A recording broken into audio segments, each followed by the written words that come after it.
তুমি খুশি? অবশ্যই আমি হ্যাপি। আমার বউ ইন্টারভিউ দিতে যাচ্ছে, আমি খুশি হব না? আমার বিশ্বাস ইনশাল্লাহ এই চাকরিটা হয়ে যাবে। আপনি সবসময় এইভাবে কথা বলেন কেন? Because I know my limit. এই যে এরকম দোলনা আমারও একটা কিনে দিবেন। আসসালামু আলাইকুম। বৌমা কেমন আছো তুমি? আসসালামু আলাইকুম বন্ধুরা, এটা আমাদেরই গল্প নাটকের ৩২ নম্বর পর্বটি আপনারা নিশ্চয়ই ইতিমধ্যে দেখে ফেলেছেন। তো আজকের ভিডিওতে আমরা ৩৩ নম্বর পর্বে কি হতে যাচ্ছে এবং এই পর্বটি আপনারা কিভাবে সবার আগে দেখতে পারবেন এইসব নিয়েই আজকের ভিডিওতে কথা বলবো। তাই ভিডিওটি ১ সেকেন্ডও মিস না করে শেষ পর্যন্ত দেখুন। বন্ধুরা, ৩২ নম্বর পর্বে আমরা দেখলাম এক চরম নাটকীয় পরিস্থিতি।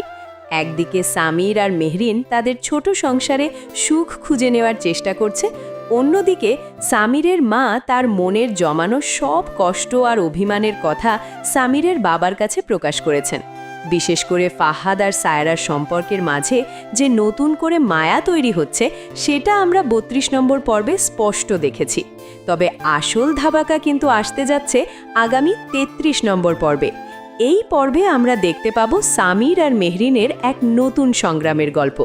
মেহরিন যখন চাকরির ইন্টারভিউ দিতে যাচ্ছে তখন সামির তাকে কতটা সাহস যোগাবে সেটা দেখার মতো হবে।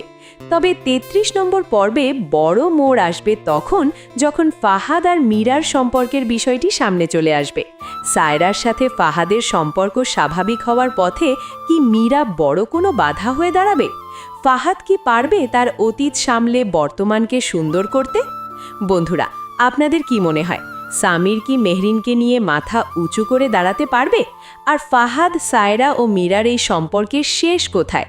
আপনাদের মূল্যবান মতামত অবশ্যই কমেন্টে জানাবেন। আর হ্যাঁ, ৩৩ নম্বর পর্বের সব আপডেট সবার আগে পেতে আমাদের সাথেই থাকুন। ধন্যবাদ সবাইকে, দেখা হবে পরের ভিডিওতে।